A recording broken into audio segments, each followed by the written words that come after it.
ஆண்டவரும் ரட்சகரும் அன்பு தெய்வமாகிய யாஷுவா மேசியாவின் நாமத்தினாலே தேவனை ஸ்தோத்திரத்தை உங்களை வாழ்த்துகிறேன். இந்த நாளிலே எல்லாருக்கும் தெரிஞ்ச ஒரு வசனம் பார்க்க போறோம். ஆனால் அது உள்ள நிறைய ரகசியம் இருக்குது. அதுதான் சங்கீதம் 22ஆம் அதிகாரம். 22ஆம் சங்கீதம் வாசிங்க. 1 22ஆம் சங்கீதம் 10 வரைக்கும் வாசிங்க. முழுக்க பார்க்க முடியுமா தெரியல, பார்ப்போம். 22ஆம் சங்கீதம் 1 10 வரைக்கும் வாசிங்க. என் தேவனே, என் தேவனே, ஏன் என்னை கைவிட்டீர்? எனக்கு உதவி செய்யாமலும் நான் கதறி சொல்லும் வார்த்தையை கேளாமலும் ஏன் தூரமாய் இருக்கிறேன்? என் தேவனே, நான் பகலிலே கூப்பிடுகிறேன், உத்தரவு கொடீர். இரவிலே கூப்பிடுகிறேன், எனக்கு அமைதி இல்லை. இஸ்ரவேலின் துதிகளுக்குள் வாசமாய் இருக்கிற தேவரீரே பரிசுத்தர். எங்கள் பிதாக்கள் உம்மிடத்தில் நம்பிக்கை வைத்தார்கள், நீர் விடுவித்தீர். உம்மை நோக்கி கூப்பிட்டு தப்பினார்கள். உம்மை நம்பி வெட்கப்பட்டு போகாதிருந்தார்கள்.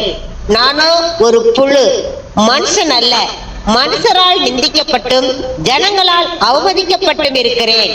என்னை பார்க்கிறவர்கள் எல்லாரும் என்னை பரியாசம் பண்ணி உதட்டை பிதுக்கி தலையை துலுக்கி, கர்த்தர் மேல் நம்பிக்கையா இருந்தானே, அவர் இவனை விடுவிக்கட்டும், இவன் மேல் பிரியமா இருக்கிறாரே, இப்பொழுது இவனை மீட்டு விடட்டும் என்கிறார்கள். நீரே என்னை கற்பத்திலிருந்து எடுத்தவர். என் தாயின் முளைப்பாலை நான் உண்கையில் என்னை உம்முடைய பேரில் நம்பிக்கையா இருக்க பண்ணினேன். கற்பத்திலிருந்து வெளிப்பட்ட போதே உமது சார்பில் விழுந்தேன். நான் என் தாயின் வயிற்றில் இருந்தது முதல் நீர் என் தேவனாய் இருக்கிறேன். Thank you, sister. God bless you. என் தேவனே, எப்படி ஆரம்பிக்கிறாரு? என் தேவனே, என் தேவனே. இது ஜெனிட்டா வாசிச்சீங்கன்னா ஒண்ணு பண்ணிருப்பீங்க. அது சகோதரி சிவகாமிக்கு தெரியாது. ஜெனிட்டா. அகிலேஷ் சகார் என்னும் ராகத்தில் பாடி ராகத் தலைவனுக்கு ஒப்புவிக்கப்பட்ட தாவீதின் சங்கீதம். நிறைய பேரு இத ஒமிட் பண்ணிடணும். நிறைய பேரு அதனுடைய அது எதுக்காக அப்படின்றது தெரியாம, மகத்துவம் தெரியாம, ஏன்னா தேவன் எழுதி வச்சிருந்து ஒரு நோக்கத்தோட எழுதி வச்சிருக்கிறார். நெக்ஸ்ட் டைம் சகோதரி சிவகாமி தாரா வாசிக்கிறப்ப அவங்களும் வாசிப்பாங்க.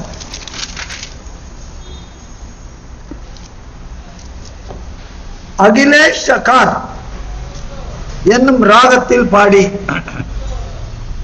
இது ஒரு அர்த்தம் இருக்குது, ஏன் இந்த ராகத்துல பாட வச்சாங்க. அகிலேஷ் சகார் என்றால்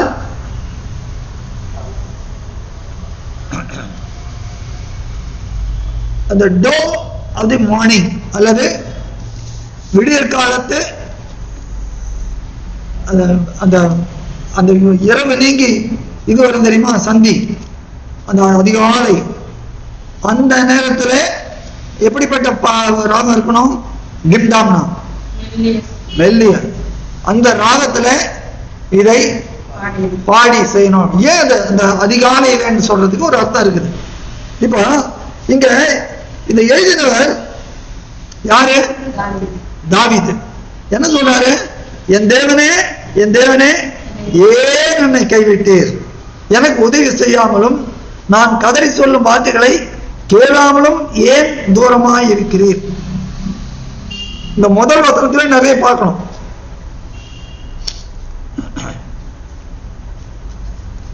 இருபத்தி 2ஆம் சங்கீதம் எல்லாரும் முழுக்க வாசிக்கிறீங்கல்ல? எவ்வளவு பேரு? நிறைய தடவை வாசிச்சிருப்பீங்க. வாசிக்கிறீங்க இல்லையா? நிறைய வாசிச்சிருப்பீங்க. இது எப்படிப்பட்ட சங்கீதம்? ஆண்டவருடைய பாடுகள், சிலுவை மரணத்தை பிடித்து மரத்தின் பாடுகள், மரத்தின் பாடுகள். இங்கிலீஷ்ல சொல்ல போனா மேசியானிக் சங்கீதம், சாம்ஸ், மேசியாவை குறித்தான ஒரு சங்கீதம். ஆனா தாவீது சொல்றாரு, என் தேவனே, என் தேவனே, ஏன் என்னை கைவிட்டீர்?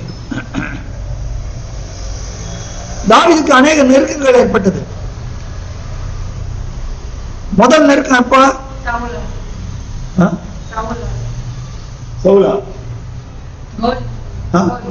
கோலியாத்தா. தாவீதுக்கு ஏற்பட்ட முதல் நெருக்கம் எப்படி? அவங்க குடும்பத்தாலே அவர் கைவிடப்பட்டார்கள். கைவிடப்பட்டதெல்லாம் வேற, முதல் நெருக்கம் சவுலாலதான் வந்து அப்படியா? அவர் ஆடு மேய்ச்சிட்டு இருக்கும்போது அபிஷேகம் கடைசி பையன் சொல்லுவாரா? யுத்தத்துக்கு போகும்போது அவங்க அண்ணா அவங்க எல்லாரும் இது பண்ணுவாங்களா? 1 சாமுவேல் 17 அதிகாரம். God bless you Vijaya sister. 1 Samuel 17 அதிகாரம் 28வது வசனம் வாசிங்க. அது 1 சாமுவேல் 17 அதிகாரம் 28வது வசனம். பக்கம் 363. வாசிங்க. அந்த மனுஷரோடே அவன் பேசிக் கொண்டிருக்கிறதை அவன் மூத்த சகோதரனாகி எலியாப் கேட்டபோது அவன் தாவீதின் மேல் கோபம் கொண்டு, நீ இங்கே வந்தது என்ன? வனாந்தரத்தில் உள்ள அந்த கொஞ்ச ஆடுகளை நீ யார் வசத்தில் விட்டாய்? யுத்தத்தை பார்க்க அல்லவா வந்தாய்? உன் துணிகரத்தையும் உன் இருதயத்தின் அகங்காரத்தையும் நான் அறிவேன் என்றான். யாரு? தாவீதோட அண்ணா வந்து தாவீதை பார்த்து சொல்றான். தாவீது யாரு? 1 சாமுவேல் 16 அதிகாரம் 1வது வசனமும் 12வது வசனமும் பாருங்க. 12-13a. நோக்கி பக்கம் இஸ்ரவேலின் மேல் ராஜாவாய் இராத பக்கம் 360.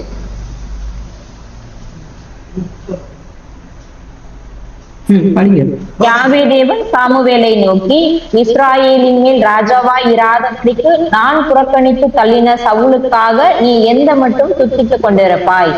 நீ உன் கொம்பை தைலத்தால் நிரப்பிக் கொண்டு வா. பெத்லகேமியனாகிய ஈசாயின் இடத்துக்கு உன்னை அனுப்புவேன். அவன் குமாரரில் ஒருவனை நான் ராஜாவாக தெரிந்து கொண்டேன் என்றார். 12வது வசனம் 13வது வசனம் 13a. ஆள் அனுப்பி அவனை அழைப்பித்தான். அவன் சிவந்த மேனியும் அழகிய கண்களும் நல்ல ரூபம் உள்ளவனாயிருந்தான். அப்பொழுது யாவேதேவன், இவன்தான், நீ எழுந்து இவனை அபிஷேகம் பண்ணு என்றார். அப்பொழுது சாமுவேல் தைல கொம்பை எடுத்து அவனை அவன் சகோதரர் நடுவிலே அபிஷேகம் பண்ணினான். போதும். அப்போ யாவேதேவனால் இஸ்ராயேலுக்கு அதிபதியா இருக்கும்படி அபிஷேகம் பண்ணப்பட்டவர் தான் தாவீது. அப்ப இந்த தாவீதை பார்த்து என்ன சொல்றாரு அவர் சகோதரன்? உன் துணிகரத்தையும் உன் இருதயத்தையும் இருதயத்தின் அகங்காரத்தையும் அறிவேன். அப்ப தேவனால் அபிஷேகம் பண்ணப்பட்ட விரோதமா அவன் சகோதரன் என்ன பண்றான்? நீ அகங்காரி, வேடிக்கை பார்க்க வந்து கிண்டல் பண்றாப்ல. அப்ப தாவீதினுடைய நெருக்கம் முதல்ல எப்படி? அவன் சகோதரர் அவனுக்கு எதிராக இருந்தார்கள்.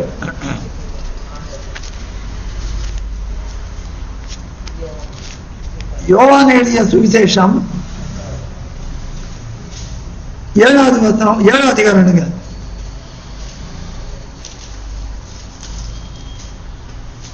யோவான் எழுதிய சுவிசேஷம் 7வது அதிகாரம்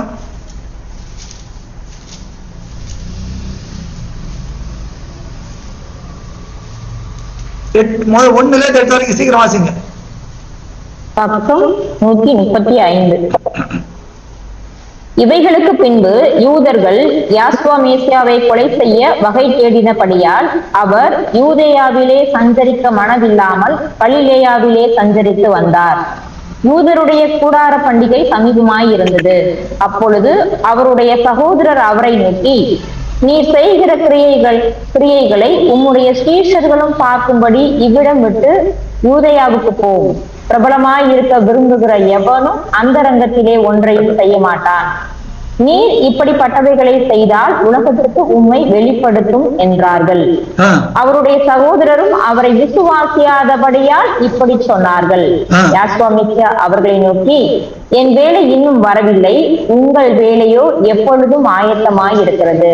உலகம் உங்களை பகைக்க மாட்டாது, அதன் கிரியைகள் பொல்லாதவைகளாயிருக்கிறது என்று நான் சாட்சி கொடுக்கிறபடியினாலே அது என்னை பகைக்கிறது. 7வது என்ன சொல்றது? உலகம் உங்களை பகைக்க மாட்டாது. ஏன்? நீங்க உலகத்துக்கு சிநேகிதனா இருக்கிறீங்க. உலக சிநேகம் தேவனுக்கு விரோதமான பகை. யாக்கோபுல வாசிக்கிறோம். உலகத்துல காரியங்களை ஈடுபடுக்கிறவங்க தேவனோட ஒன்றி போக முடியாது. இங்கே ஆண்டவர் சொல்றார், நான் உலகத்தான் நல்லது போல அவர்களும் உலகத்தான் அல்ல. யோவான் 17 சொல்றார், உடைய வார்த்தைகளை அவர்களுக்கு கொடுத்தேன்றார். அப்ப எப்படி தாவீது தன் சகோதரனாலே வெறுக்கப்பட்டாரோ அல்லது புறம்பே தள்ளப்பட்டாரோ, அதே போல ஆண்டவரும் தன்னுடைய சொந்த சகோதரனாலே நிராகரிக்கப்பட்டார், ஏற்றுக்கொள்ள. நிறைய ஒப்பனைகள் பார்ப்போம். இப்போ அந்த 22ஆம் சங்கீதம் வந்திருக்கு. அதான் நம்ம இன்னைக்கு அதான் மெயினா வச்சுக்க போறோம். என் தேவனே, என் தேவனே, ஏன் என்னை கைவிட்டீர்? முதல்ல என் தேவனே, என் தேவனே. தாவீது சொல்றார், என் தேவனே. அதுக்கப்புறம் ஏன், அது ஒரு வார்த்தை. ஏன் பிரிச்சு பிரிச்சு பார்க்க வரும். முதல்ல என் தேவனே ஒரு காரியம், அடுத்தது ஏன், அடுத்தது என்னை, அடுத்தது கைவிட்டீர். இது மட்டும் தான் நீ பார்க்க முடியும். பாக்கியெல்லாம் எவ்வளவு முடியுமா பார்க்கும். என் தேவனே, தாவீது சொல்றார், என் தேவனே. தாவீது யாரை பார்த்து என் தேவன் என்றாரு? யாவே தேவன். பரலோகத்தையும் பூலோகத்தையும் உண்டாக்கின யாவே தேவன். 83ஆம் சங்கீதம் 17ஆம் வசனம் பாருங்க.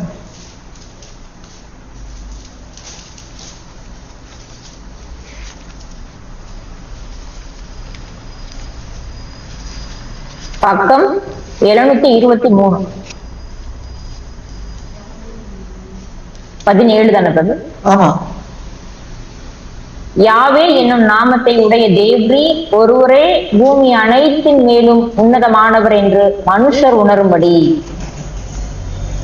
யாவேங்கிற நாமுள்ள தேவரீர் ஒருவரே பூமி அனைத்தின் மேலும் உன்னதமானவர். நான் ஒரு பாட்டு பாடுவோம் இல்லையா? உன்னதமானவரின் உயர் மறைவில் இருக்கு. இந்த உன்னதமானவர், இந்த உன்னதமானுடைய பெயர் என்ன? யாவே. இவர் யார் என்பது நமக்கு எப்படி தெரியும்? ஆண்டவர் சொல்றாரு யோவான் 14 என்னை கண்டவன் பிதாவை கண்டான். சரி, இத சொன்ன ஆண்டவர் என்ன சொல்றார் பாருங்க. மத்தேயு 5ஆம் அதிகாரம் 45ஆம் வசனம் பாருங்க. அது போறதுக்கு முன்னால லூக்கா 6ஆம் அதிகாரம் 35ஆம் வசனம் எடுங்க. பக்கம் 87. உங்கள் சத்துருக்களை சிநேகியுங்கள், நன்மை செய்யுங்கள், கைமாறு கருதாமல் கடன் கொடுங்கள், அப்பொழுது உங்கள் பலன் மிகுதியாயிருக்கும். உன்னதமானவருக்கு நீங்கள் பிள்ளைகளாயிருப்பீர்கள். அவர் நன்றி அறியாதவர்களுக்கும் துரோகிகளுக்கும் நன்மை செய்கிறாரே.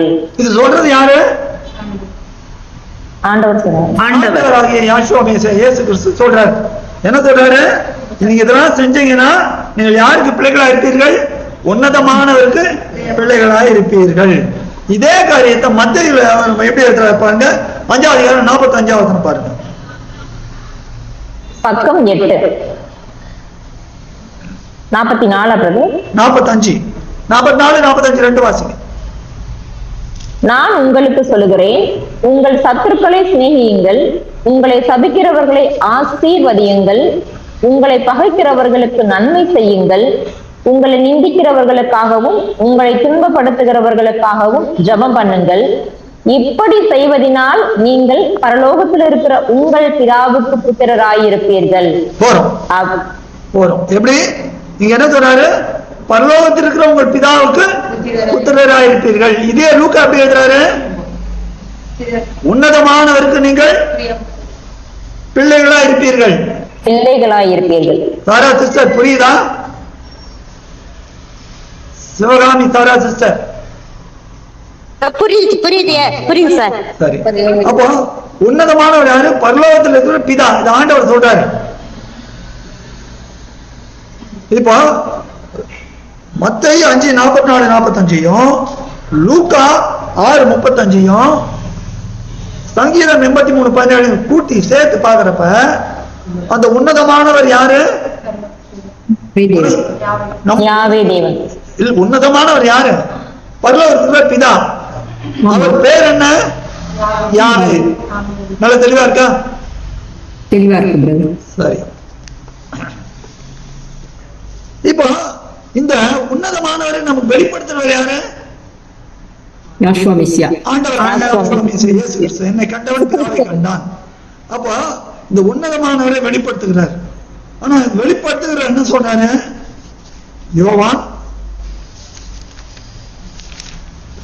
20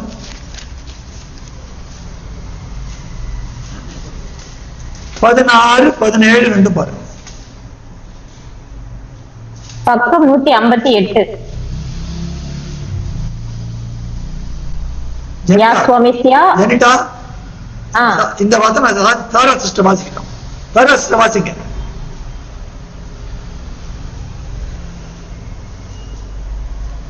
இயேசு அவளை நோக்கி மரியாளே என்றார். அவள் பார்த்து ரபுனி என்றாள். அதற்கு போதும் என்று அர்த்தமாம். இயேசு நோக்கி என்னை சொன்னதே, நான் இன்னும் என் பிதாவிடத்திற்கு ஏறி போகவில்லை. நீ என் இடத்திற்கு போய் நான் என் பிதாவிடத்திற்கும் உங்கள் பிதாவிடத்திற்கும் என் தேவனிடத்திற்கும் உங்கள் தேவனிடத்திற்கும் ஏறி போகிறேன் என்று அவர்களுக்கு சொல்லு என்றார். என்ன சொல்றாரு? நீ போய் என்னை தொடாத, நான் இன்னும் என் பிதாவிற்கு ஏறி போகவில்லை. நீ போய் யார்கிட்ட சொன்ன? என் பிள்ளைகள் இல்ல, என்னுடைய சகோதரரிடத்தில். புரியுதா தாரஸ்டர்? சார் புரியுது சார், புரியுது சார். சகோதரனுக்கு போய் என்ன சொல்லு? நான் என் பிதாவினிடத்துக்கும் உங்கள் பிதாவினிடத்துக்கும் என் தேவனிடத்திற்கும் உங்கள் தேவனிடத்துக்கும் ஏறி போகிறேன். அப்போ இந்த யாவேங்கிற நாமம் உள்ள உன்னதமான பரலோகத்திற்கிற உன்னதமான தேவ பிதாவை நமக்கு வெளிப்படுத்துகிற ஆண்டவர், அவர் இவர் என்ன சொல்றாரு? என் பிதாவும் தேவனுமா இருக்கிறார். அப்ப ஆண்டவராக யாஷுவா மெசியாவுக்கும் அவர் என்ன? பிதாவும் தேவனுமா இருக்கிறார். சரி, இப்போ 22ஆம் சங்கீதம் வந்துருங்க. தாவீது சொல்றாரு, என் தேவனே என் தேவனே. ஆண்டவரும் சொல்றாரு, என் தேவனே என் தேவனே. ஆண்டவர் எங்க சொல்றாரு? மத்த 27:46 பாருங்க.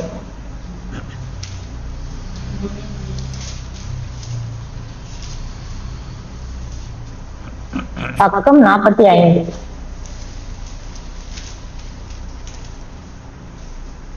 46 தானே பிரதர்? 46, 27, 46. 9ஆம் மணி நேரத்தில் யாஷுவா மெசியா ஏலி ஏலி லாமா சபக்தானி என்று மிகுந்த சத்தமிட்டு கூப்பிட்டார். அதற்கு என் தேவனே ஏன் என்னை கைவிட்டீர் என்று அர்த்தமா? தேங்க்யூ. இதுல முக்கியமான இத 46 வாசிக்கிறோம். 45 கொஞ்சம் வாசிருங்களேன். 6ஆம் மணி நேரம் முதல் 9ஆம் மணி நேரம் வரைக்கும் பூமி எங்கும் அந்தகாரம் உண்டாயிற்று. அந்தகாரம் உண்டாயிருக்கிற அந்த வேளையில, அந்த 9ஆம் மணி வேளையில இதற்கு சொல்றாரு, என் தேவனே ஏன் என்னை கைவிட்டீர். அங்க தாவீது சொன்ன காரியத்தை. அப்போ இவர் மரத்துல தொங்குகிறப்ப இவர் எதை தியானிச்சிருக்கிறாரு? தேவ வார்த்தை. தாவீது சொல்லி சங்கீதம் பழைய பிரமா அவர் உள்ளத்துல இருக்கிறது. பாருங்க, 40ஆம் சங்கீதம்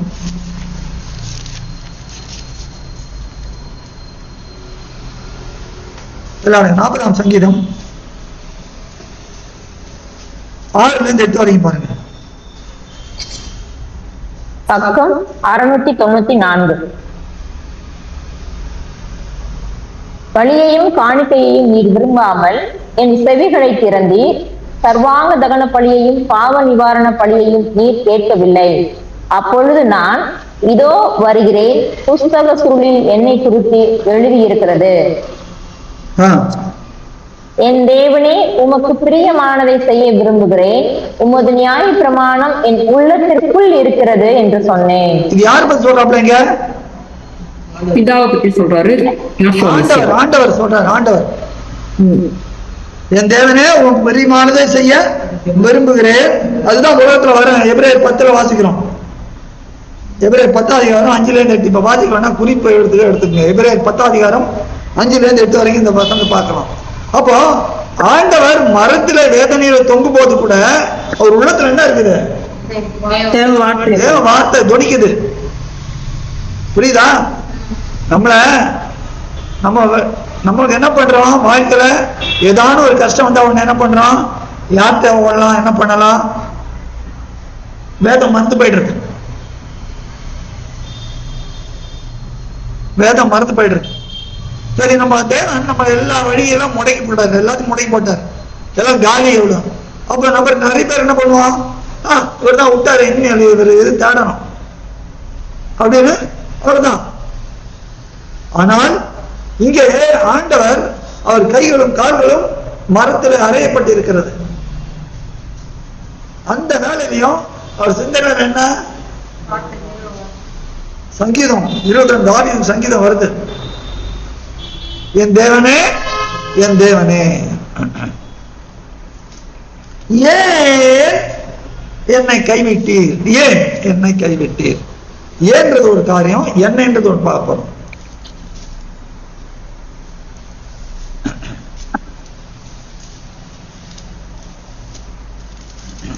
முதல்ல என்னை பார்த்துடணும். என்னை கைவிட்டீர்.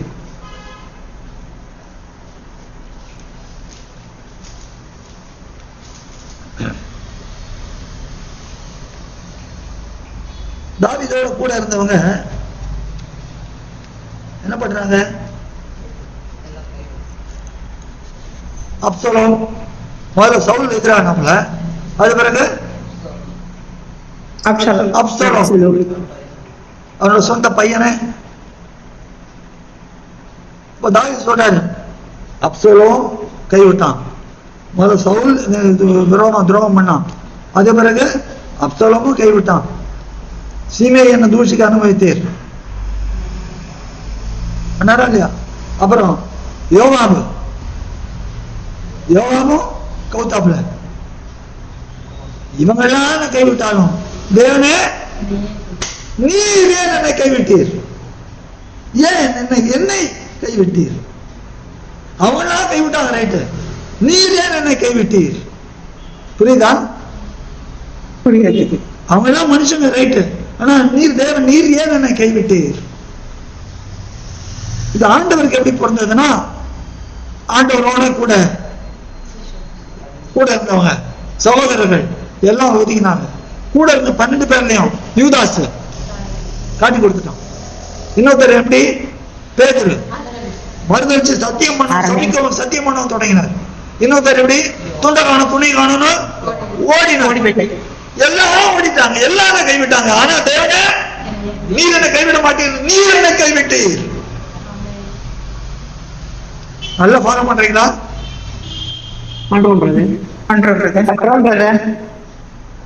நீர் என்னை ஏன் கைவிட? என்னோட எப்பொழுதும் எப்படி சொல்றாரு பாருங்க. யோவான் 17 இந்த கல்வாரிக்கு போறதுக்கு முன்னால கெத்செமனேல ஜெபம் பண்றாரு. ஜெபம் பண்ணிட்டு தான் கடந்து கல்வாரிக்கு போறாரு. சாரா ஃபாலோ பண்றீங்களா?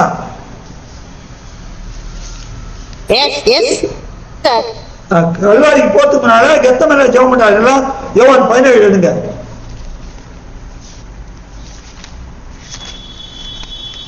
யோவான் 17 அதிகாரம்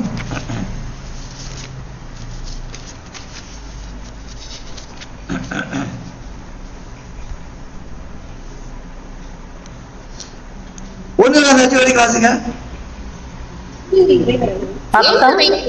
பின்பு தம்முடைய கண்களை வானத்துக்கு ஏறெடுத்து, பிதாவே வேலை வந்தது, நீர் உம்முடைய குமாரனுக்கு தந்தருளின யாவருக்கும் அவர் நித்திய ஜீவனை கொடுக்கும் பொருட்டு மாம்சமான யாவர் மேலும் நீர் அவருக்கு அதிகாரம் கொடுத்தபடியே உம்முடைய குமாரன் உம்மை மகிமைப்படுத்தும்படிக்கு நீர் உம்முடைய குமாரனை மகிமைப்படுத்தும். ஒன்றான மெத்தவனாகிய உம்மையும் நீர் அனுப்பினவராகிய இயேசு கிறிஸ்துவையும் அறிவதே நித்திய ஜீவன். பூமியில் நான் உம்மை மகிமைப்படுத்தினேன். நான் செய்யும் நீர் எனக்கு நியமித்த கிரியையை செய்து முடித்தேன். பிதாவே உலகம் உண்டாகிறதற்கு முன்னே உம்மிடத்தில் எனக்கு உண்டாயிருந்த மகிமையினாலே இப்பொழுது நீர் என்னை உம்மிடத்திலே மகிமைப்படுத்த. போறோம் சார். அது என்னது இது? உலகம் உண்டாகும் முன்பதாக உம்மிடத்தில் எனக்கு உண்டாயிருந்த மகிமை, அது என்னது? அது வார்த்தை அவரோட இருந்தார்ல, தேவனோட. செல்ல பிள்ளையா அவர் மடியில இருந்தார்.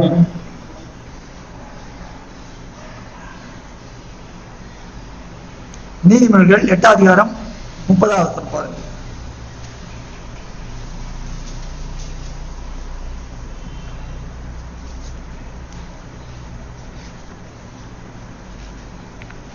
பக்கம் 769.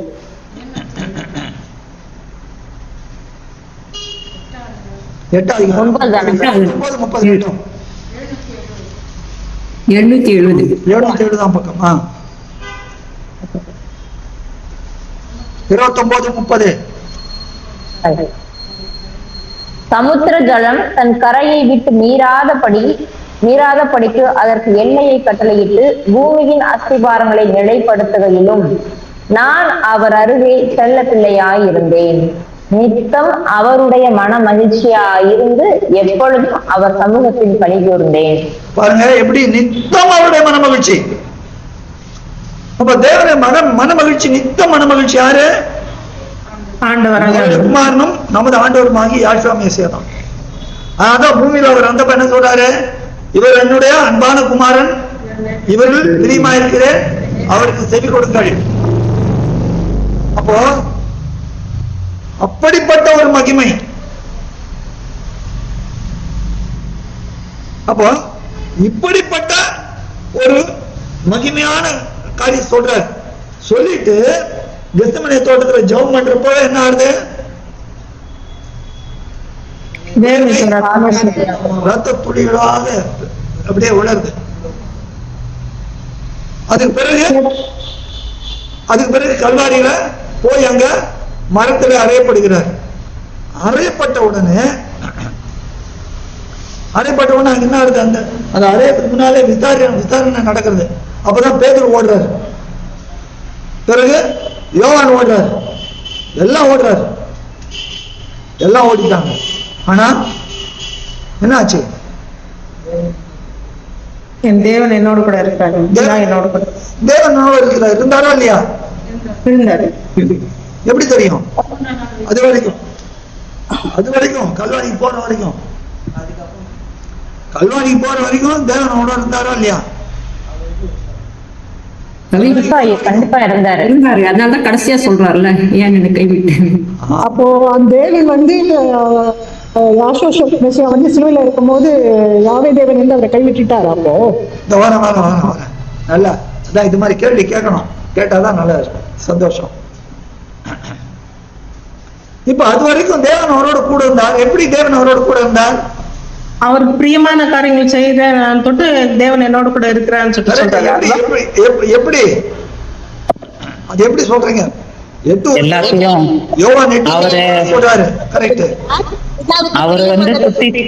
செய்கிறபடியால் அவர் என்னை தனி யோவான் 8:29 கரெக்ட். அதை எப்படி அவர் கிரியையில காட்டுறாரு? அவர் எப்படி செய்யறாரு? அவர் அவங்களை குத்தினவர்களை மன்னிச்சார் இல்லையா? பிதாவே இவர்களை மன்னியும், இவர்கள் செய்கிறது என்ன, அந்த மனப்பான்மை அவருக்கு இருந்தது இல்லையா? அதெல்லாம் இல்ல. எப்பவும் அவர் என்ன பண்ணாரு? பிதா பிதா பிதா பிதா பிதான் அந்த பொருள் முறை இருந்துட்டே இருந்தது. பிதா என்ன செய்ய நினைத்தாரோ அதையேதான் அவர் செய்தார். அதைதான் செய்தாரு. எப்ப பார்த்தாலும் பிதா பிதா பிதா ஸ்மரணே.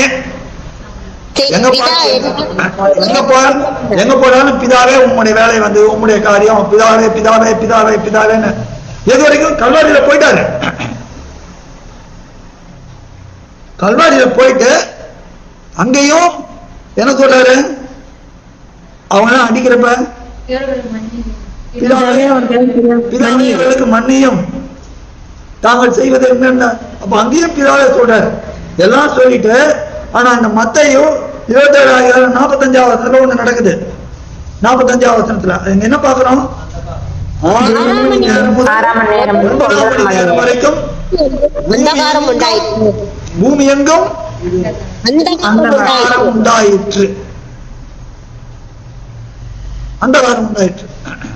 அதான் யோவான்ல சொல்றாரு, இந்த உலகத்தின் அதிபதி வருகிறான், அவனுடைய வேலையா இருக்கிறதுன்ட்டு. இதோ உலகத்தின் அதிபதி என்னிடத்தில் வருகிறான், அவனுக்கு என்னிடத்தில் இல்லை. இது இருளின் வேலை. அப்போ அந்த 6ஆம் மணி நேரத்துல 9ஆம் மணி நேரம் வரைக்கும் ஒரு அந்தகாரம் வந்தது. அது ஏன் அந்த அந்தகாரம்? பாவம் எல்லாம் அவர் மேல வைக்கப்பட்டிருக்கிறார். உலக பாவம் எல்லாம் அவர் மேல வைக்க. சரி, அவர் மேல வைக்கப்பட்டது. பூமி மேல அந்தகாரம் வரணும். பூமி எல்லாமே இருளா தானே பிரதர் வெளிச்சம். அவர் பாவத்தை பாராத சுத்த கண்ணர் அப்படியா இருக்கிறதுனால ஒரு கணம் அவருடைய முகம் பிதாவுக்கு மறைக்கப்பட்டது. அதனால God bless you, மோனிகா. அவர் என்ன யோவான் 1 அவர் உலகத்துக்கு ஒளியாய் வந்தார். ஒளியாய் வந்த அவரை அடிச்சு போட்டாங்க. அப்ப ஒளி, தேவன் அனுப்பின ஒளி அங்கே மங்களாக வேண்டியதா இருந்தது. ஏனென்றால் 2 கொரிந்தியர் 5ஆம் அதிகாரம் 21 வாசிங்க.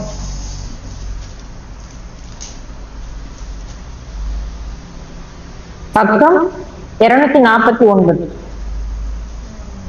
நாம் இயேசு கிறிஸ்துவுக்குள் தேவனுடைய நீதியாகும்படிக்கு பாவம் அறிய அவரை நமக்காக பாவமாக்கினார். God bless you sister. அத இப்படி வாசிக்கலாம். எப்படி வாசிக்கலாம்? நீதியே அறியாத நாம், பாவிகளாகிய நாம், பாவமே அறியாத ஆண்டவராகிய யாசுவ மேசியாவுக்குள் தேவனுடைய நீதியாகும்படிக்கு. அப்படி வாசிக்கலாமா? தரஸ்ட புரியுதா? புரியுது. அது இன்னும் நல்லா இருக்கும். நீதியே அறியாத பாவிகளாகிய நாம், பாவமே அறியாத நீதிமானாகிய ஆண்டவராகிய யாசுவ மேசியாவுக்குள் தேவனுடைய நீதியாகும்படிக்கு. பாவமே அறியாத இயேசு கிறிஸ்துவை நம் பாவிகளாகி பாவமாக்கினார். இப்ப முதல்ல பாவம் என்பது என்ன? வார்த்தை கீழ்ப்படியாமை.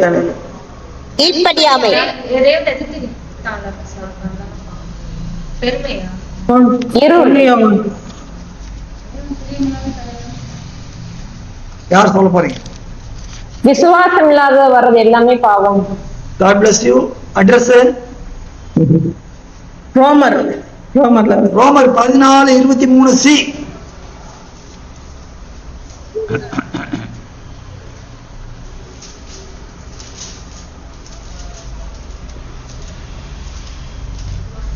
சீக்கிரம்.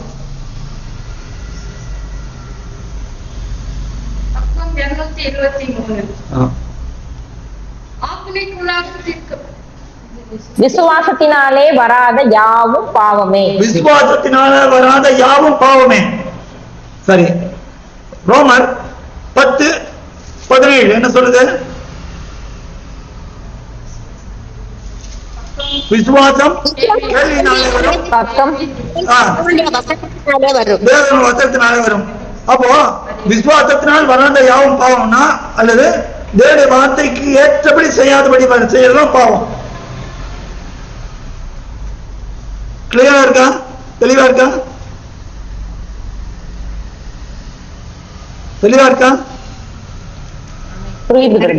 தேவனுடைய வார்த்தையை கேளாதபடிக்கு எது செஞ்சாலும் அது பாவம்.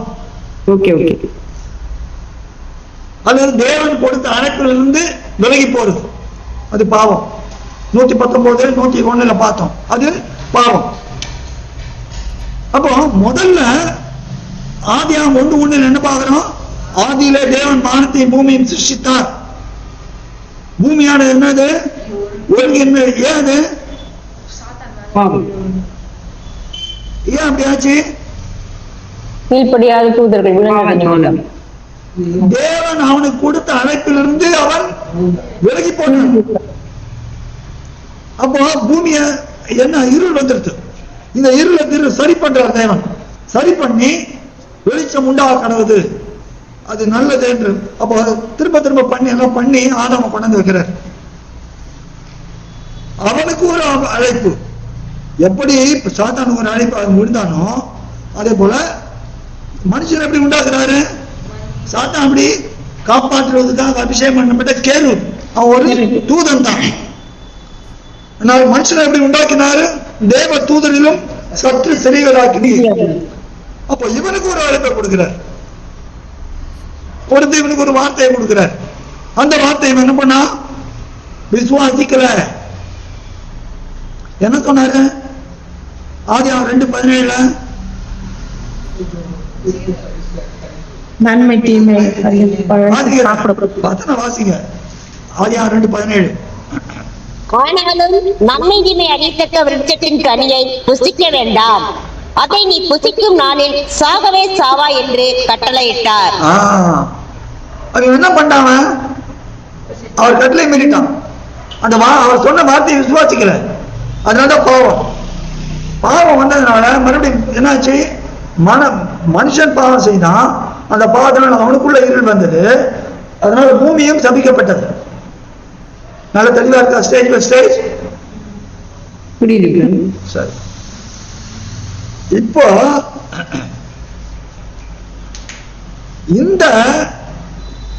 இந்த பூமியை சரி செய்வதற்காக, இந்த இருளை நீக்குவதற்காகத்தான் ஆண்டவர் வராரு, ஒளியா வராரு. ஒளியா வந்தவரை இவங்க என்ன பண்ணாங்க? அடிச்சுட்டாங்க. அடிச்சதுனால ஏன் அடிச்சாங்க? ஏன் அவர் அடிச்சாங்க? 1 கொரிந்தியர் 2:6 பாருங்க.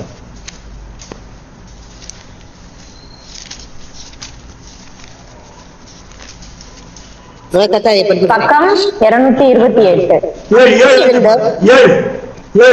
தோற்றத்திற்கு முன்னே தேவன் நம்முடைய மகிமைக்கு ஏற்படுத்தினதும் மறைக்கப்பட்டதுமாய் இருந்த ரகசியமான தேவ ஞானத்தையே பேசுகிறோம். அதை பிரபஞ்சத்து பிரபுக்களில் ஒருவனும் அறியவில்லை. அறிந்தார்களானால் மகிமையின் கர்த்தரை அவர்கள் சிலுவையில் அறைய மாட்டார்களே. எழுதியிருக்கிறபடி மகிமையின் ஆண்டவரை அவர்கள் மரத்தில் அறைந்திருக்க மாட்டார்கள். அப்போ உலகத்துல வந்தப்ப அதை அடிச்சுட்டாங்க. ஏன் அடிச்சாங்க? என் வேதத்தின் மகத்துவங்களை அவர்களுக்கு எழுதி கொடுத்தேன், அவர்களோ அவர்களை அந்நிய காரியம். ஆனா தெரியாதனால என்ன ஆயிடுது? அது அப்படின்னா என்ன அர்த்தம்? தேவன் கொடுத்த வார்த்தையை மறுபடியும் அவங்களும் விசுவாசிக்கல. வார்த்தைகள் யாரு கொடுக்கப்பட்டது? இஸ்ரவேலருக்கு கொடுக்கிற. ரோமர் 9:4 யூதர்களுக்கு தான் தேவாலயம் வாக்குத்தத்தம் எல்லாம் அவங்களுக்கு தான் கொடுக்கப்பட்டது. அவன் என்ன பண்ணிட்டாங்க? அதை விசுவாசிக்காதனால இவரை அடையாளம் கண்டுபிடிக்க முடியல, இவரை அரைஞ்சிட்டாங்க. அப்ப மறுபடியும் அங்கே என்ன ஆகுது? அந்தகாரம் வருது. இப்ப இந்த அந்தகாரத்தை நீக்குவதற்காக இதுவரைக்கும் அவரு அந்த அந்தகாரம் வர வரைக்கும் அவர் என்ன சொல்லிட்டு இருந்தாரு? பிதாவே பிதாவே பிதாவே பிதாவே. பிதான் என்ன அர்த்தம்? உறவு முறை. அந்த அந்தகாரம் வந்து எப்ப 6 மணி நேரம் முதல் 9 மணி நேரம் வரைக்கும் அந்தகாரம் உண்டாயிற்று. 44 மொத்தம் 27 45. இப்ப 46 என்ன சொல்றது? 9 மணி வேளையில பிதாவே என்று சொல்லாமல் என்ன சொல்ல ஆரம்பிச்சிட்டாரு?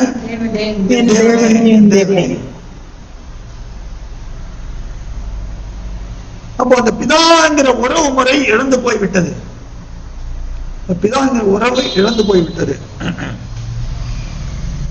ஏன் என்னை கைவிட்டீர்? அப்ப ஏன்றதுக்கு தேவன் பதில் சொல்றாரு. ஏன் தேவன் இவர் ஏன் கைவிட்டார்? யாரு? இவங்க கேட்டாங்க. அஞ்சலா சிஸ்டர் என்ன கேள்வி கேட்டீங்க? இல்ல ஏன் என்னை கைவிட்டேன்னு சொன்னாரு. அப்ப வந்து தேவன் வந்து அவரை கைவிட்டுட்டாரா? ஒரு நிமிஷம், யார் பதில் சொல்ல போறீங்க? தேவன் கைவிட்டாரா? ஆமா. இல்ல கைவிடல. இல்ல கைவிட்டாரு. ஏன்னா பாவத்தினால. உலகம் அழிவு காண ஒட்டீர். நம்முடைய பரிசுத்தம் இல்ல நழுவக்கூடாது, கரெக்டா சொல்லணும். அவர் பாவத்தை பாராத சுத்த கண்ணர் அப்படின்னு தேவன் இருக்கிறபடினால சர்வலோகத்தின் பாவத்தை தன் குமாரன் அவர் மேல சுமந்த அக்கணம் வந்து அவருடைய முகம் வந்து குமாரனுக்கு மறைக்கப்பட்டது. முகம் மறைப்பு. கைவிட்டாரா இல்லையா? கேள்வி அதான். கைவிடல, இல்ல முகம் மறைக்கப்பட்டது. அதை அப்ப ஏன் கைவிட்டாருன்னு சொல்றாரு? சிவகாமி சிஸ்டர் கைவிட்டாருனாங்க. கைவிட்டார். சரி, ஆமா, ஜெனிட்டா இல்லன்றாப்ல. மறைக்கப்பட்ட அந்த பாடுகள் அவரால் ஏற்றுக்கொள்ள முடியவில்லை. இருங்க கைவிட்டாரா இல்லையா தெளிவா சொல்லுங்க. கைவிட்டார். ஏன்னா அவர் பாவத்தினால, எல்லா உலகத்தின் பாவத்தினால தேவன் பார்க்க முடியாது. இப்ப ஜெனிதா சொன்ன மாதிரி கைவிட்டார். சரி, ஆஷா சிஸ்டர்.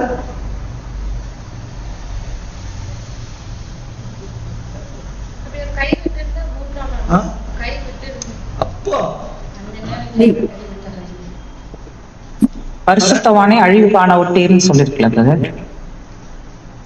அது அப்புறம் அப்போ அந்த நேரத்துல கைவிட்டாரா யார் உன்னுடைய ரிப்ளை தான். பசங்க வேற நோ நோ நோ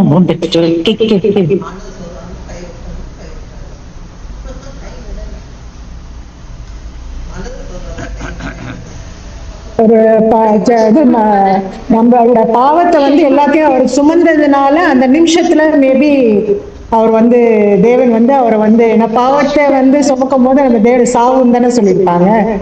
இமை பொழுது உண்மை கைவிட்டேன் ஆனாலும் அது ஒரு வசனம் இருக்குது. அது இஸ்ரேல் சொல்றது.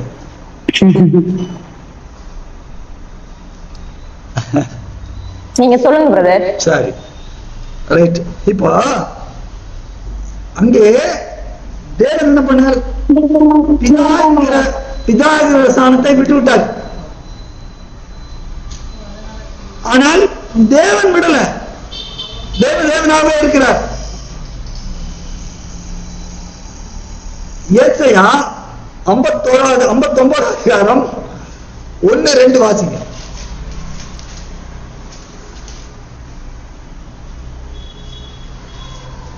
பக்கம் 865. இதோ ரட்சிக்க கூடாதபடிக்கு யாவே தேவனுடைய கை குறுகி போகவும் இல்லை, கேட்க கூடாதபடிக்கு அவருடைய செவி மந்தமாகவும் இல்லை. உங்கள் அக்கிரமங்களே உங்களுக்கும் உங்கள் தேவனுக்கும் நடுவாக பிரிவினை உண்டாக்குகிறது. உங்கள் பாவங்களே அவர் உங்களுக்கு செவி கொடாதபடிக்கு அவருடைய முகத்தை உங்களுக்கு மறைக்கிறது. முகத்தை மறைக்கிறது. இப்போ பிதாங்கிற ஸ்தானம் அங்கே போய்விட்டது. ஆனால் தேவன் அவரோட இருக்கிறார். தேவன் இருக்கிறார். ஆனால் எதை அங்க விட்டாரு? பிதாங்கிற ஸ்தானம் அது போயிட்டு அக்கிரமம், அந்த சர்வலோக அக்கிரமத்தையும் பூமியுடைய பாவத்தையும் மனுஷனுடைய பாவத்தையும் எல்லாத்தையும் தேவன் என்ன பண்ணிட்டாரு? அந்த ஆட்டுக்குட்டி மேல வச்சிட்டார். 2 ஆட்டுக்குட்டி பாப்போம் நம்ம இதுல. ஒண்ணு போக்காடு விடப்படுறது வண்ணாந்திரத்துக்கு போயிடும். இதெல்லாம் நிழல். அப்போ இது அத்தனையும் அவர் மேல வச்சதுனால பிதா என்பதை இழந்தார். பிதா அவரை பற்றி கொண்டிருந்த அந்த இதை கைவிட்டார். அதனால பிதாவே என்னை கைவிட்டுன்னு சொல்ல தேவன் மாறிட்டார். அப்போ தேவனா இருந்து கைவிட்டாரு. பிதாவன்ற ஸ்தானத்தில் கைவிட்டாரு. ஆனால் தேவன் வரை கைவிடவில்லை. தேவன் அங்க இருக்கிறார், பார்த்துட்டு இருக்கிறார். அப்படியே அவர் சொன்னாரு, ஏன் என்னை கைவிட்டீர் சொல்றாங்க. கரெக்ட். எப்படி அது பிதான்னு சொல்ல முடியல அவரால். அவர் பிதாவே ஏன் என்னை கைவிட்டீர் தான் சொல்லியிருக்கணும்.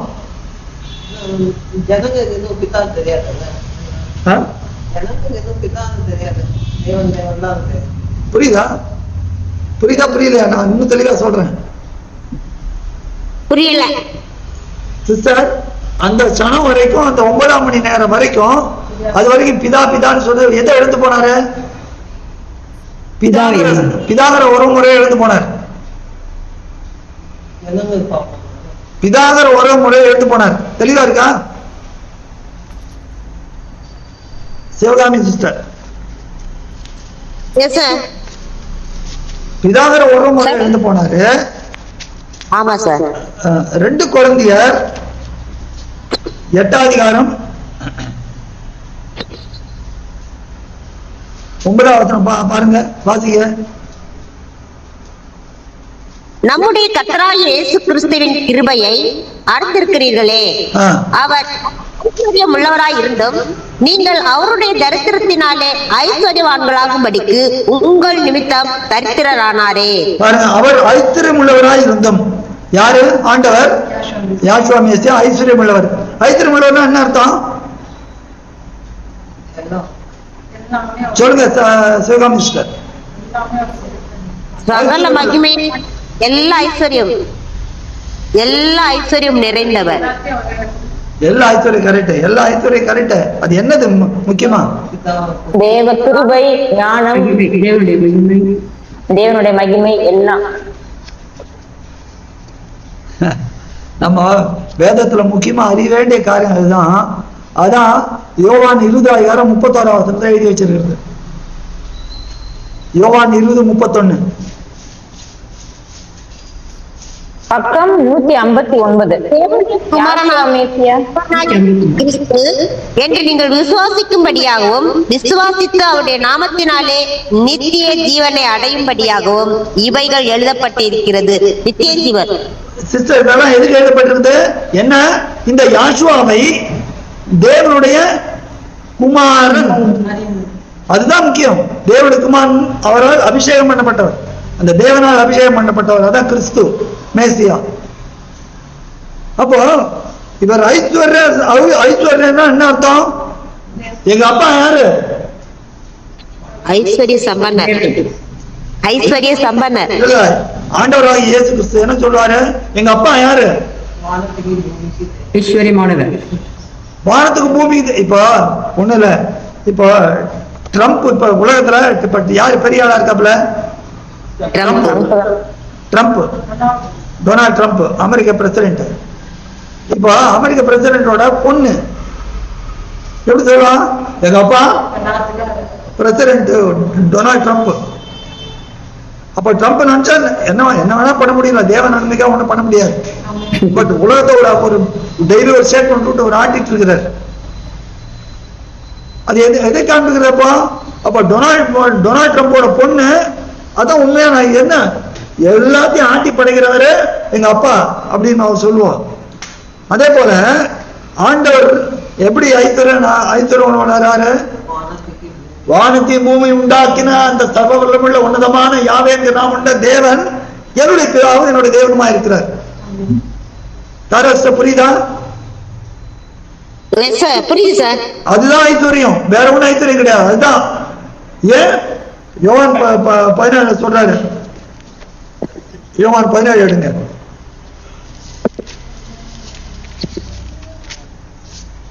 யோவான் 17 10 வாசிங்க. என்னுடையவைகள் யாவும் உம்முடையவைகள், உம்முடையவைகள் என்னுடையவைகள். பிதாவே உம்முடையவைகள் என்னுடையவைகள். அப்பா சம்பாதிக்கிறதுலாம் யாருக்கு?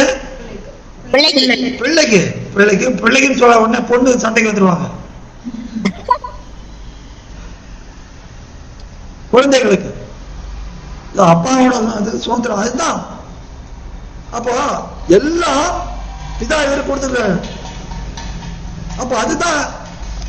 அப்போ அது எப்ப சாத்தியம் ஆகும்? பிள்ளையா இருக்கணும். பிள்ளையா இருக்கிறப்ப எல்லாம் சாத்தியம். அப்போ அவருக்கு இவர் பிள்ளையா இருக்கிறார், குமாரனா இருக்கிறார், பிள்ளையா இருக்கிறார். நாம அப்படி இருந்தோம்,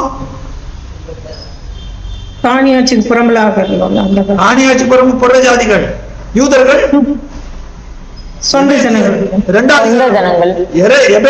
அதிகாரம் 1 அக்கிரமங்கள் பாவங்களை மறைக்கிறது.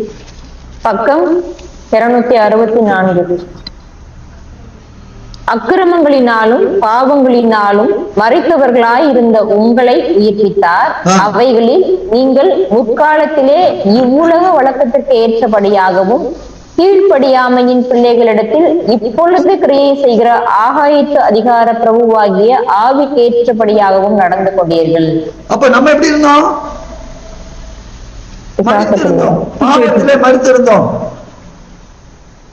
மறுத்து இருந்தோம்னால என்ன பண்ண, மனுஷன் பாவத்துல மறிச்ச உடனே என்ன பண்ண ஆரம்பிச்சிட்டான்? தேவன் அவமதித்தாங்க. ஆதியாகமம் 4 அதிகாரம் கடைசி வசனம் பாருங்க.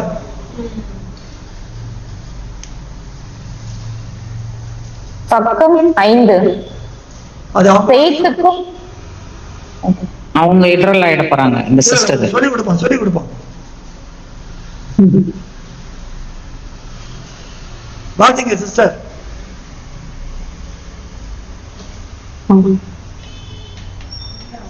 நீ கேட்ட நான் வாசிக்கவா? வாசிங்க நீங்க தான் வாசிங்க. சேத்துக்கும் ஒரு குமாரன் பிறந்தான், அவனுக்கு ஏனோஸ் என்று பெயரிட்டான்.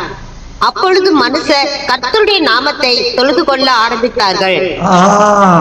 சிஸ்டர், தமிழ்ல மொழிபெயர்ப்புல எப்படி போட்டுன்னா யாவதேவனுடைய நாமத்தை தொழுது கொள்ள ஆரம்பித்தார்கள் இருக்கு. இது எந்த பின்னணியில சொல்லப்பட்டது? யார கொலை பண்ணா? ஆபேலை கொலை பண்ணிட்டான். அது ஒரு காயினுக்கு சம்பவித்த சம்பவங்கள் எல்லாம் எழுதி வச்சிருக்கிறார். ஒரு பக்கம் பூமி அவனுடையதுனால நிறைய எல்லாம் பெருகித்து. அப்போ மனுஷன் என்ன பண்ண? காயின் எப்படிப்பட்டவன்? காயின் எப்படிப்பட்டவன்? 1 யோவான் 5 அதிகாரம்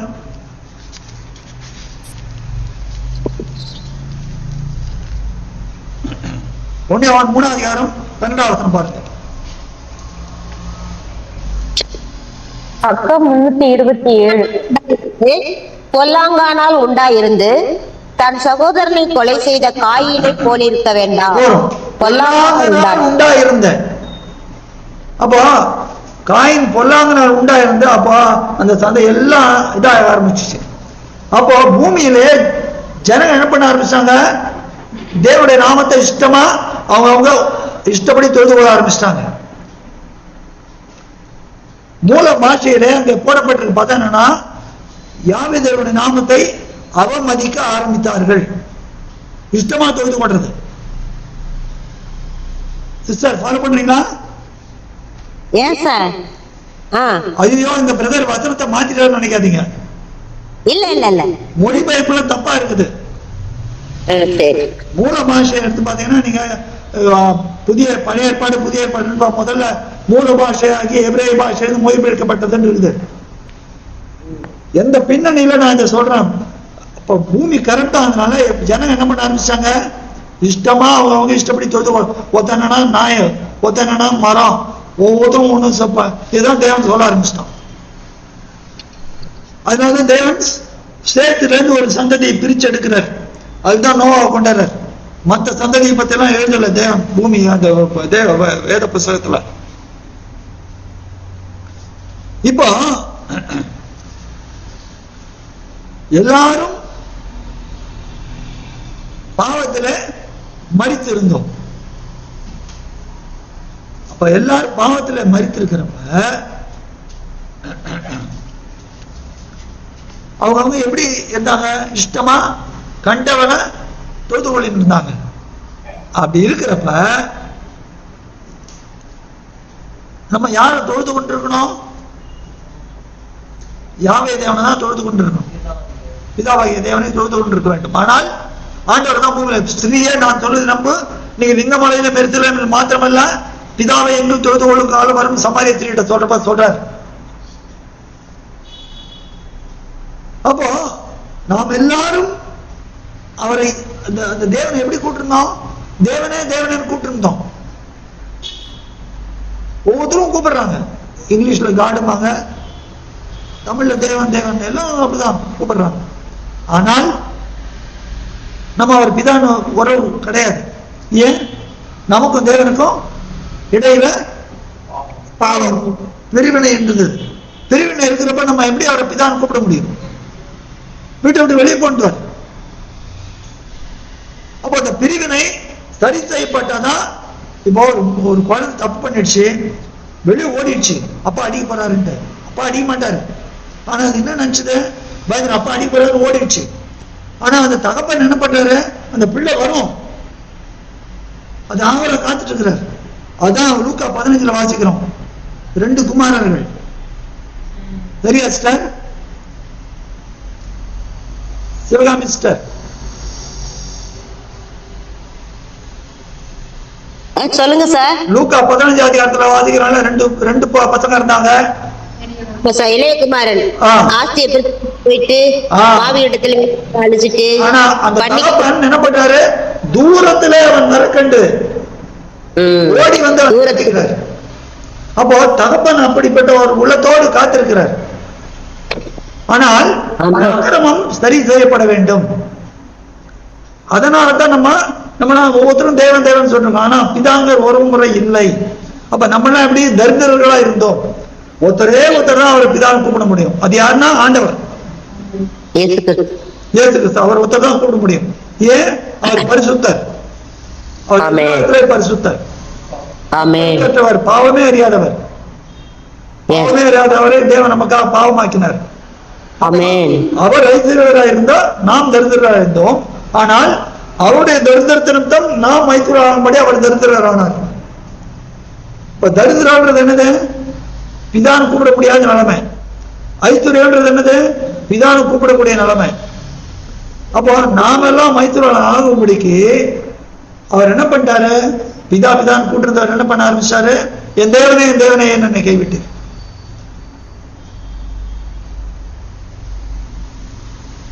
அப்போ பிதா அவர் சமூகத்தை விளங்கினாரே தவிர, ஆனால் தேவன் என்ற ஸ்தானம் அங்கே இருந்தது. ஆனா இவர் பிதாவே என்னை கைவிட்டு சொல்லல. இதெல்லாம் முடிஞ்ச பிறகு கடைசியில் என்ன சொல்றாரு? பிதாவே உங்களுடைய கரங்களிலே என் ஆவியை ஒப்புவிக்கிறேன் சொல்றாரா இல்லையா?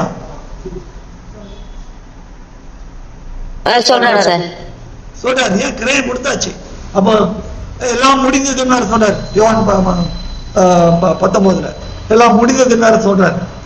அப்போ அந்த இடைப்பட்ட அந்த நேரத்துல பிதா என்கிற ஒரு முறை அவர் இழந்தார். ஏனென்றால் நாம் பிதா என்று கூப்பிட வேண்டும் என்று. அதனால ஏன் என்னை கைவிட்டீர்னு சொன்னது, தேவன் மெய்யாகவே அவரை பிதா ஸ்தானத்தை பிதாகிற ஸ்தானத்தை அந்த உறவு முறையை இழந்தாரே தவிர அது அடைக்கப்பட்டது கொஞ்ச நேரம். ஆனால் கைவிடவில்லை. தாவீதுக்கு கைவிட்டிருக்கிறார், ஆனா திரும்ப காப்பாற்றிட்டார். ஆனால் இங்கே தேவன் அவரை கைவிடவில்லை. எப்படி கைவிடவில்லை தெரியும்? 3ஆம் நாளிலே அவரை எழுப்பினார். 22ஆம் சங்கீதம் வந்திருக்கு. ஒரு வசனம் தான் பார்க்க முடியுது. அதான் சொன்னேன்.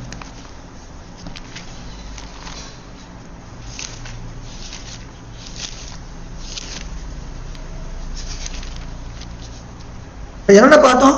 என் தேவனே அப்புறம் என்னை மற்றவர்களா விட்டு என்னை பார்த்தோம். கைவிட்டீர். ஏன் கைவிட்டீர்? ஏன் கைவிட்டார்? ஏன் கைவிட்டார் என்பதை தேவனுக்கு சித்தமானால், ஆண்டவரோட வருகை தாமதிக்குமானால், நாமும் உயிரோடு இருப்போமானால் வரும் வாரத்தில் பார்ப்போம். சரியா? வரும் வாரத்தில் பார்ப்போம். யாருக்கான கேள்விகள் இருக்கா? ஒரு கொஸ்டின் இப்ப நீங்க சொன்னீங்க தேவன் ஏன் கைவிட்டார். ஆனா நீங்க சொன்னபடி கடைசியா தேவன் கைவிடவில்லை தானே சொல்லி முடிச்சீங்க. தேவன் கைவிடவில்லை. அப்ப ஏன் தேவன் கைவிட்டார்னு சொல்லி அடுத்த வாரம் பார்க்கலான்றீங்க? கொஸ்டின் ஏன் கைவிட்டார்? Okay okay okay. ஏன் அது அடுத்த வாரம் பார்க்கலாம். வேற ஒன்று கேள்விகள்?